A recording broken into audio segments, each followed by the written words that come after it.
Well, hello, I'm Jeff Jocelyn. I'm one of the action team leaders for peer support, and I'm here with Brett Cease, who many of you know is uh, employee of Citizens Climate Lobby, the education leader. And so I'm really happy to have you here, Brett, to talk a little bit about Ongo. Well, it's my honor. Thanks for having me, Jeff, and all the work you're doing organizing this. Sure. So you and I were in a Ongo seminar last fall, and I just want to talk a little bit about that just to give people an idea what it's about. Looking back on the fall, when you look back, what is it that you think is most memorable or important about your Ongo experience that you'd want to share with somebody? Yeah, I think there's a variety of things that stand out, but if I were to drill down into two things that I'm still really just thinking back with fond memories of, one of which is just building a community across the country, I guess a large part of the continent even, and getting to know other CCLers that I had never met with or connected with, but after the 3 or 4 months felt very intimately connected with and supported by. And then also just having a daily practice, really disciplining myself. It wasn't a big commitment, but really realizing that what I needed in life was just a chance to slow down and be present to my overall larger emotional landscape. And this was really a framework that allowed that. Mm-hmm. Yeah, the that daily practice, I think the thing that really sticks out for me is it kind of helped me to be more intentional about being the person I want to be. And absolutely. Yeah, I think right now with all the stuff going on in the world, it's really easy to get stressed out and not be present to myself enough in a way that helps me to be present to somebody else in a way that kind of honors the relationship between the two. We're kind of in a tense, angry mode, and processing that really helped a lot. No, I couldn't have put it better myself, and I really think that having the knowledge that that dynamic was emerging more and more in my own state of mind really, I think, was the impetus behind wanting to try something new out that felt kind of foreign or unknown, but ultimately really delivered a way to help really untangle that. Mm-hmm.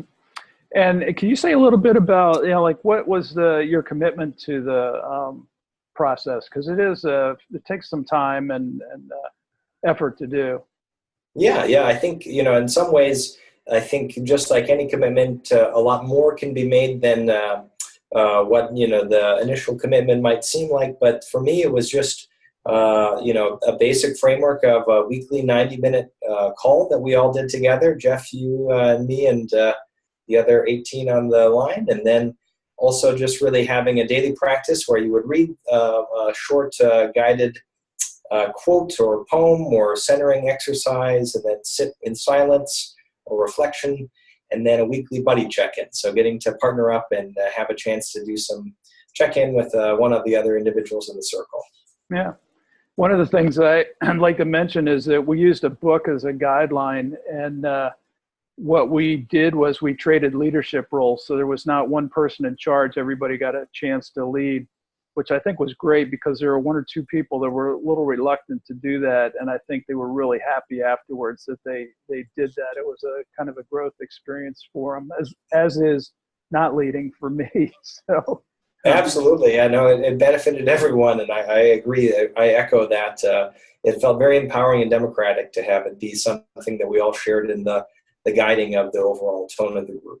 Yeah, definitely.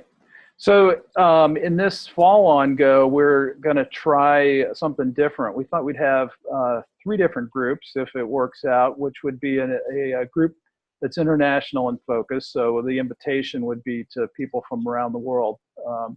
And then we were thinking about having a group for women and a group for men. And I'm just curious what you think about the idea of bringing up the genders to have a group like this. Yeah, I'm really excited about it, hearing about this idea, and I think that it's going to lead to more vulnerability or the chance for, I guess since I identify as a male gender, just really having a chance to be open and vulnerable with other males and, share especially the whole framework of identifying emotions, being able to name them, being able to listen and move through them together, providing that tool set for men right now in this country, I think, is a really important addition that our network can be able to really empower males to share in together. Mm-hmm. Yeah, I agree. And I think Valerie feels the same way about the women's group. I just, in thinking back, all my partners, buddy practices were with men last time. And I find that, like part of the work, for instance, we don't specifically focus on climate, but it's sure, it's like the huge part of our lives.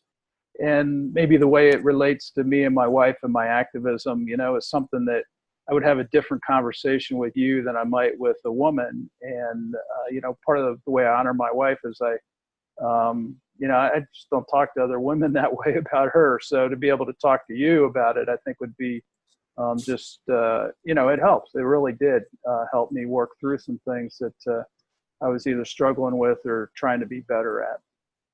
Yeah, and I think for me, oftentimes in a world where there's a lot of messages or cultural norms saying that males can't be vulnerable or share emotions, just having an intentional community or a once a week time really designated to nurture that space sounds like an exciting development. Yeah, definitely. So I kind of like to come to an end of this video, but is there anything you'd like to say before we sign off to anybody that's thinking about doing this? Yeah, well, I think first off, thanks for tuning in and making it this far into the video.